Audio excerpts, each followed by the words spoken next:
લોકસભા ચૂંટણી પહેલા જ છોટુ વસાવાની પાર્ટી બીટીપીને મોટો ઝટકો લાગ્યો છે।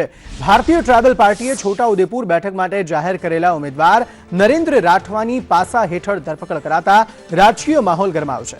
મહત્વનું છે કે રાજ્યમાં બીટીપી અને કોંગ્રેસ વચ્ચે ગઠબંધનની સ્થિતિ સાફ થઈ નથી, ત્યારે 2 દિવસ પૂર્વે જ બીટીપીએ છોટાઉદેપુર બેઠકના ઉમેદવાર તરીકે નરેન્દ્ર રાઠવાના નામની જાહેરાત કરી હતી।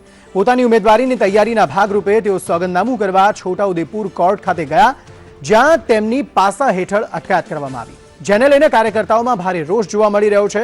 ત્યારે નરેન્દ્ર રાઠવાની ધરપકડને પગલે બીટીપીના રાષ્ટ્રીય અધ્યક્ષ મહેશ વસાવાએ કવાંટ ખાતે કાર્યકર્તાઓ સાથે તાત્કાલિક બેઠક યોજી નરેન્દ્ર રાઠવાને છોડવામાં આવે તેવી માંગ કરી અને તેમને છોડવામાં નહીં આવે તો આગામી 2 એપ્રિલે મોટી સંખ્યામાં કાર્યકરો સાથે કલેક્ટરને આવેદન પાઠવી ઉગ્ર આંદોલનની ચીમકી પણ ઉચ્ચારી છે। દેશની અંદર લોકસભાના ઇલેક્શનો જાહેર થયા છે અને છોટાઉદેપુર જિલ્લા લોકસભા પણ અહીં ગાડી આવે છે।